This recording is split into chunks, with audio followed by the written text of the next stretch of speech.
देखिए, महाराष्ट्र में महाविकास आघाड़ी के नेताओं ने मागास वर्गीय जनता को ये बताया कि संविधान खतरे में है।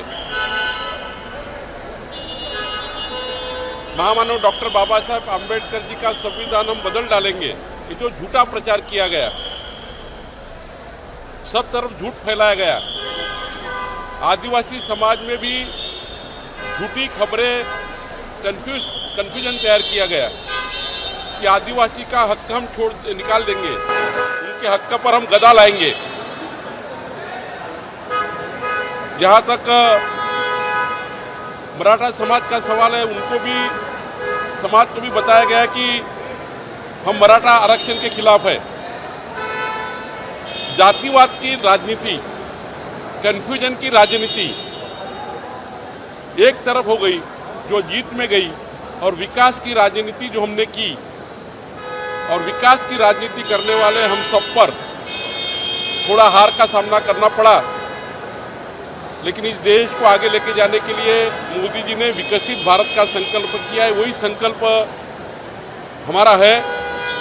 हमने विकसित भारत के लिए वोट मांगे हैं, और इंडिया आघाड़ी और महाविकास आघाड़ी ने जात की राजनीति को लेकर काम किया है। ये कोई दिन के लिए ठीक है, हर समाज को ये मालूम हो जाएगा कि इंडिया आघाड़ी वालों ने हमसे झूठ बोलकर वोट लिए हैं। ये सच का सच सामने आ जाएगा, क्योंकि ये लोग जातिवाद करके ही जीत सकते हैं। इनके पास बताने के लिए कोई काम नहीं है, इनके पास कोई डेवलपमेंट नहीं है, इंफ्रास्ट्रक्चर नहीं है, कुछ नहीं है। इनके पास केवल नैरेटिव सेट करना है। अब महाविकास आघाड़ी वाले क्यों नहीं बताते कि ईवीएम बराबर नहीं है? अब जीत गए तो ईवीएम बराबर है, मशीन बराबर है। हार जाते तो कहते मशीन बराबर नहीं थी। ये झूठी बातें करते हैं, झूठा बोलकर वोट लेते हैं। लेकिन जनता एक बार भ्रमित हो सकती है, बार बार भ्रमित नहीं हो सकती। विकास की राजनीति देश को आगे लेके जाएगी, विकास की राजनीति महाराष्ट्र को आगे लेके जाएगी। आज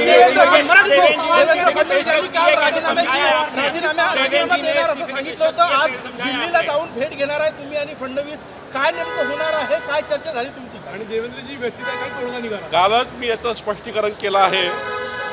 देवेंद्रजींनी त्यांच्या भावना, शेवटी ते देवेंद्रजी राज्याचे नेते आहेत।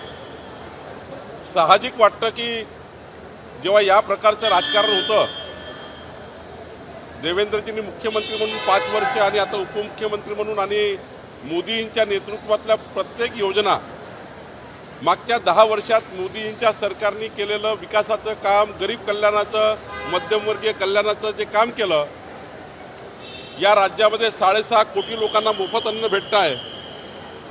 या राज्यामध्ये प्रत्येकांना घरकुल देण्याचं काम झालं। शेतकऱ्यांना त्या ठिकाणी मोठ्या प्रमाणावर केंद्र सरकारने कृषी सन्मान योजनेसारखी योजना दिली। युरियाला 10 लाख कोटी रुपयाची सबसिडी दिली। तरीही जनतेने काही क्षणापुरतं आमच्यापासनं दूर जाऊन भ्रमित राजकारण, कास्टियमचं राजकारण, जातीवादाच्या राजकारणामध्ये जनतेने आमच्याविरुद्ध मतदान केलं। तर थोडं देवेंद्रजीला भावनात्मक पद्धतीने वाईटही वाटलं, आणि त्यामुळं त्यांना वाटलं की खरं तर जबाबदारी स्वीकारली पाहिजे। त्यांनी जबाबदारी स्वीकारली, पण महाराष्ट्र भारतीय जनता पार्टीच्या कोर ग्रुपने त्यांना विनंती केली आहे। आमची विनंती ते मान्य करतील। देवेंद्रजी सरकारमध्ये राहूनही संघटनेचं पूर्ण काम करू शकतात। संघटना आम्ही सर्व त्या ठिकाणी आहोत। देवेंद्रजीला विनंती आहे, आणि केंद्राने आम्ही विनंती केली आहे की देवेंद्रजीला सरकारमध्ये ठेवूनच या राज्याचं समोरचं भारतीय जनता पार्टीची संघटना आणि सरकारमधलं काम हे पुढं नेऊन एकदा हे भ्रमित जे राजकारण केलं आहे, कन्फ्युजनचं राजकारण या महाराष्ट्रात केलं आहे, जातीपातीचं राजकारण केलं आहे, यातनं पुन्हा महाराष्ट्र बाजूला होऊन विकासाच्या मागे महाराष्ट्र यावा, याकरता आम्ही काम करणार आहोत। भाजपमध्ये पेशकश की थी, अभी दिल्ली में मीटिंग होने वाली, तो क्या वहाँ पे भी पेशकश करेंगे या साथ ले जाएंगे? यस, मैंने कल ही बात की है दिल्ली से, हमारे केंद्र के नेताओं से बात की है। हम आज भी करेंगे, वैसी ज़रूरत नहीं गिरेगी। केंद्र के हमारे सारे नेता ये बात को जानते हैं कि देवेंद्र जी की कोई इसमें गलती नहीं है। सारा आखिरी सामूहिक जवाबदारी होती है, हमारी सारे लोगों की सामूहिक जवाबदारी है, मेरी भी सब लोगों की जवाबदारी है कि हमने घर घर जाने के बाद, हम लोग सब तरफ जाने के बाद भी जात की राजनीति, कन्फ्यूजन की राजनीति, धर्म की राजनीति आड़ी आ गई। इन्होंने कन्फ्यूजन तैयार किया, वो राजनीति में हम लोग थोड़े कमज़ोर हो गए। लेकिन इसका मतलब नहीं है एक चुनाव में कोई हारने से कोई सारे चुनाव को उसका इफेक्ट होता है।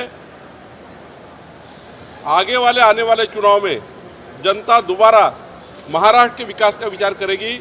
देश के प्रधानमंत्री मोदी जी के नेतृत्व में फिर एक बार महाराष्ट्र विकसित होगा, महाराष्ट्र में विकास की बात होगी, जात पात की बात लोग छोड़ देंगे। और जो ये इन्होंने एक महाराष्ट्र की जनता के ऊपर जिस प्रकार से इन्होंने महाविकास आघाड़ी ने अलग अलग बातें बनाकर मुस्लिम समाज को डराया, हमारे बौद्ध समाज को डराया संविधान बदलने के नाम पे, आदिवासी समाज को डराया आकर कि समान नागरिक कायदा से आदिवासी के हक जाने वाले हैं। ये जो डराने की बात की है महाविकास आघाड़ी ने, डर की राजनीति तैयार की है, फियर की राजनीति तैयार की है, इसमें से महाराष्ट्र बाहर निकलेगा। और फिर एक बार महायुति, एकनाथ शिंदे जी है, हमारे अजित पवार जी है, देवेंद्र जी है, इन सबके नेतृत्व में फिर एक बार मोदी जी सरकार आने के बाद फिर एक बार महाराष्ट्र मोदी शहांना भाजपमध्ये विरोध आहे मोदी शहांना भाजपमध्ये विरोध आहे असं संजय राऊत म्हणाले। शरद पवार के संपर्क में है, अजित पवार के कुछ विधायक रिजल्ट के बाद में अजित पवार के कुछ विधायक मोदी जी के नेतृत्व में एनडीए चुन के आया है। पूरे देश को मालूम है, पूरे देश में 200 रैलियां मोदी जी ने की। मोदी जी ने 10 साल इस देश के विकसित भारत के लिए काम किया और कोई ऐसी बात नहीं है। संजय राउत ये कन्फ्यूजन तैयार करके महाराष्ट्र की राजनीति उन्होंने की है। ये कन्फ्यूजन तैयार करने वाले लोग हैं। हमारी पार्टी पूरी ताकत से मजबूत है, मोदी जी के साथ खड़ी है। पूरा हमारा एनडीए का मोदी जी के साथ आपने देखा है खड़ा है। और संजय राउत के बात में आखिरी उन्होंने अपने पार्टी में झांकना पड़ेगा उनको, उनके खिलाफ कितने लोग हैं। देखिए, मोदी जी विश्व के नेता है, देश के नेता है और मोदी जी को पूरे देश ने मैंडेट दिया हुआ है। महाराष्ट्र में भी मैंडेट मिला हुआ है। हम सीटें हार गए, लेकिन आप देखिए परसेंटेज ऑफ वोट की बात करें, बीजेपी सामने है। अगर वोटों की बात करें, बीजेपी सामने है। थोड़ा हमारी सीट कम ज़्यादा हुई है। 8 सीटों में तो हम केवल 10,000 और 20,000 से हारे हैं। 8 सीटों में थोड़ा मोटा हुआ है, हम हार स्वीकार करते हैं, विचार करेंगे, विचार मंथन करेंगे, सामने जाएंगे। लेकिन मोदी जी के साथ पूरा देश खड़ा है, महाराष्ट्र जनता खड़ी है। महाराष्ट्र की जनता ने मोदी जी को वोट दिया है और पिछले बार से वोट कम नहीं मिला है, पिछले बार से वोट ज़्यादा मिला है। केवल सीटें जो है 8,000, 10,000, 3,000, 4,000 से हार के हमारी 10 सीटें कम हुई है। फडणवीस राजीनाम्यावर कायम आहे का? फडणवीस राजीनाम्यावर कायम आहे का आताही? मला वाटतं आम्ही सर्व कोर ग्रुपनी त्यांना विनंती केली, राज्याच्या बूथपासूनच्या आमदारापर्यंत, खासदारापासून सर्व कार्यकर्त्यांनी त्यांना विनंती केली आहे की राज्याचे नेते म्हणून फडणवीस साहेबांनी त्या ठिकाणी काम करावं। राज्याचे नेते ते आहेत, त्यांची भावना एवढीच होती की संघटनेमध्ये अजून एकदा मी आणि त्यांनी दोघांनी काम करून पुन्हा एकदा जे कन्फ्युजनचं, जातीवादाचं राजकारण जे तयार केलं आहे, जात पात काढून आम्हा लोकांना त्या ठिकाणी एका कटघड्यामध्ये आणण्याचा प्रयत्न केला आहे। निश्चितपणाने ते थोडे दुःखी झाले, व्यथित झाले आहे आणि व्यथित होणं स्वाभाविक आहे। शेवटी प्रत्येक व्यक्ती मनुष्य आहे, प्रत्येक मनुष्याला हृदय आहे, त्याच्या हृदयाच्या भावना आहेत।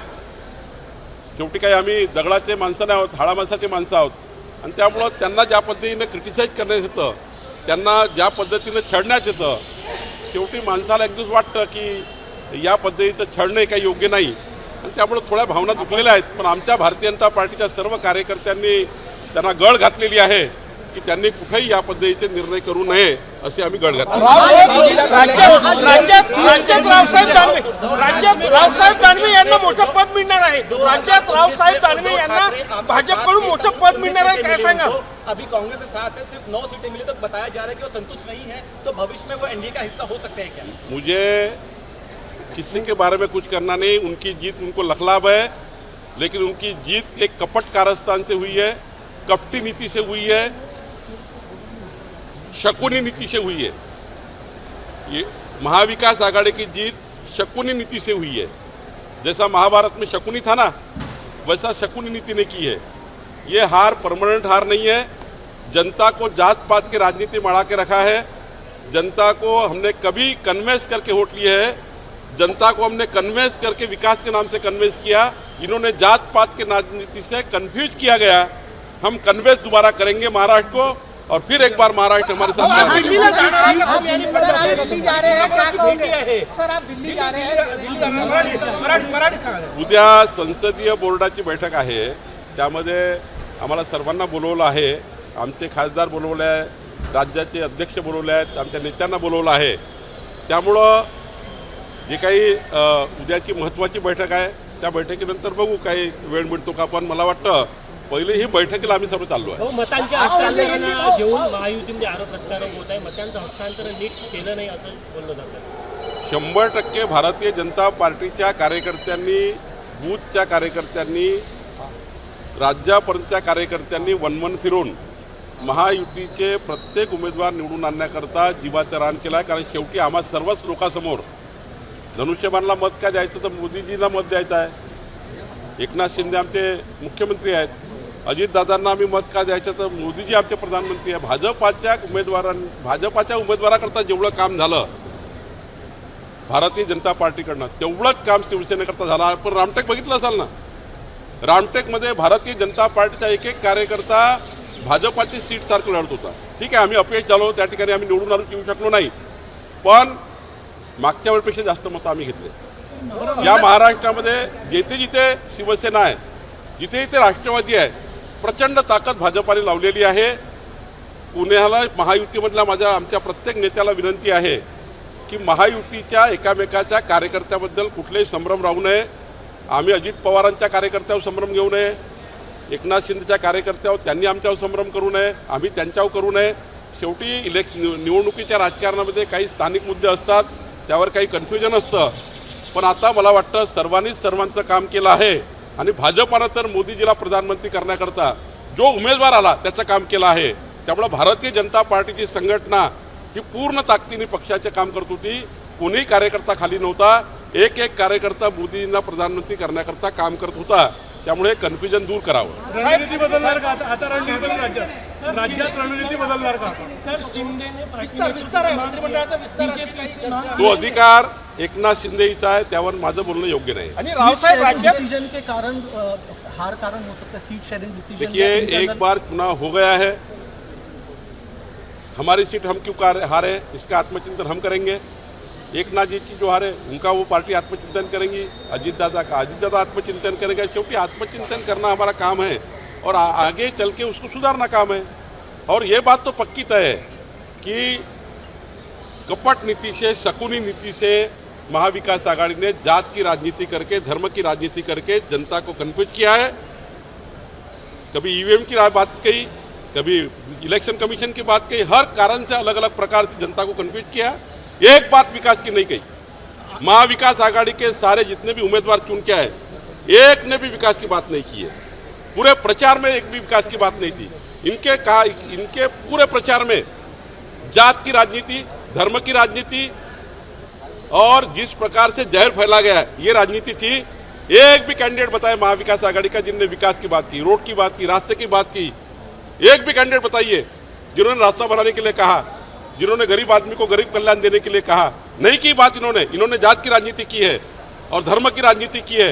ये राजनीति महाराष्ट्र की जनता जल्दी ही उलटी कर देगी, उलटफेर कर देगी। 8 जूनला पंतप्रधान नरेंद्र मोदी पुन्हा एकदा शपथ घेणार आहे असं कळतं। काय कधी? मला वाटतं उद्या संसदीय बोर्डाच्या बैठकीनंतर आपल्याला मोदीजी प्रधानमंत्री झालेले दिसतील। आता रात्री शपथविधी केव्हा व्हायचा तो निर्णय तर राष्ट्रपती भवन आणि प्रधानमंत्री महोदयांचा आहे। पण मला वाटतं की उद्याच्या बैठकीनंतर केव्हाही शपथविधी होईल आणि देशाला पुन्हा एकदा माननीय पंतप्रधान नरेंद्र मोदीजी मजबूत सरकार, शेवटी एनडीए जे मोदींच्या नेतृत्वात आहे आणि त्यामुळे मजबूत सरकार देशाला मिळेल आणि पुन्हा एकदा विकसित भारताचा संकल्प पूर्ण होईल। मोदीजींनी विकसित भारताचा संकल्प केलाय, तो संकल्प पुढे जाईल असं मला वाटतं। राज्यात इस्तीफा देते हैं, वो स्वीकार किया जाता है पार्टी नेतृत्व से। क्या उनके इस्तीफे के बाद महाराष्ट्र में कई और जगह आपके पदाधिकारी इस्तीफे का दौर जारी रहेगा? ऐसा कुछ नहीं होने वाला है, ऐसा कुछ नहीं होने वाला है। हमारा आला नेतृत्व पूरी तरह से ये कुछ ऐसे निर्णय नहीं होंगे। हमारा नेतृत्व देवेंद्र जी संभालते हैं महाराष्ट्र में, भारतीय जनता पार्टी का वो नेता है पार्टी के, पूरी पार्टी उनके साथ खड़ी है, बूथ का कार्यकर्ता उनके साथ खड़ी है, विधायक दल खड़ा है और निश्चित रूप से देवेंद्र जी के नेतृत्व में एकनाथ शिंदे जी है। एकनाथ शिंदे जी, देवेंद्र जी, अजीत दादा फिर एक बार जोरों से अपनी बैटिंग शुरू करेंगे और महाराष्ट्र में फिर एक बार महायुति की 200 सीटें आएगी, 100% आएगी। जिस प्रकार से गंदी राजनीति की है, ये गंदी राजनीति को लेकर महाराष्ट्र की जनता दोबारा महायुति के विकास के पक्ष में मतदान करेगी। महायुति विकास चाहती है और महाविकास आघाड़ी जात पात की राजनीति चाहती है। दोनों में फर्क है। महाविकास आघाड़ी कभी विकास नहीं कर सकती, मोदी जी के नेतृत्व में विकसित भारत महायुति कर सकती है और महायुति पूरे ताकत से इस महाराष्ट्र में फिर एक बार मजबूत सरकार देगी। साहेब एक शेवटचा मुद्दा, राज्यात रावसाहेब दानवे यांना भाजपकडून मोठं पद मिळणार आहे, कोणतं पद असेल काय सांगाल? तुम्हाला काय माहिती आहे मला माहिती नाही. तिकीट नाकारून नुकसान झालं का? कालच पंतप्रधानांनी वक्तव्य केलं. आणि दुसरं म्हणजे काउंटीमध्ये जे आहे ते काँग्रेसच्या उमेदवारांना आघाडी त्या ठिकाणी मिळाली, त्यावर काही मंथन केलं? आमचे आमदार टेकचंद सावरकरजी कामठीचे आमदार आहेत आणि त्यांनी पूर्ण प्रयत्न केले आहेत. आमचे कामठीचे आमदार सावरकरजी या ठिकाणी त्यांनी पूर्ण प्रयत्न केले आपल्या उमेदवार निवडून आणण्याचे. रामटेकमध्ये तुम्ही पूर्ण वेळ होते, कुठेतरी भाजपचा कार्यकर्ता थांबला होता का? यश अपयश वेगळं आहे, पण भारतीय जनता पार्टीने भाजपाच्या उमेदवारासारखं काम केलेलं आहे. शेवटी राज्यामध्येच त्या ठिकाणी एक वेगळा नरेटिव्ह सेट करण्यात आला. राज्यामध्ये आमचेही मोठे मोठे उमेदवार हारलेले आहेत, सुधीरभाऊ हारलेले आहेत, आमचे त्या ठिकाणी मेंढेजी हारलेले आहेत जे रिपीट केले, नेते हारलेले आहेत ते रिपीट केलेले आहे. असं नाही आहे की रिपीट केल्याने निवडून येतं की नवीन दिल्याने निवडून येतं. जे राजकारण सेट झालं नागपूरमध्ये किंवा महाराष्ट्रामध्ये, जात पात धर्माच्या आधारावर मतदान करायचं नाही, हे जे फतवे निघाले, हे जे मागासवर्गीय समाजाला संविधान बचावच्या माध्यमातून कन्फ्यूज करण्यात आला. तर बघा, किशोर गजबिये सारखे चांगले नेते काँग्रेसचे, त्यांनी उमेदवारी दिली नाही, बंडखोरी केली, त्यांना मतं दिले नाही लोकांनी. किशोर गजबिये तर त्या ठिकाणी सामाजिक रचनेमधला एक मोठा कार्यकर्ता आहे, त्याला सुद्धा मतदान केलं नाही. कारण यांनी सांगितलं की आम्ही संविधान वाचवू, जे संविधान बदलणारच नाही आहे, जे कोणी बदलूच शकत नाही. स्वतः प्रकाश आंबेडकर साहेबांनी सांगितलं की संविधान बदलू शकत नाही. आणि त्यामुळे हे जे काँग्रेसने पाप केलं आहे, हे महाविकास आघाडीने जे पाप केलं आहे जातीपातीचं, हे काही काळापुरतं आहे. हे पाप पुन्हा एकदा धुवून निघेल आणि महायुतीच्या मागे लोक उभे राहतील. बघा नीट,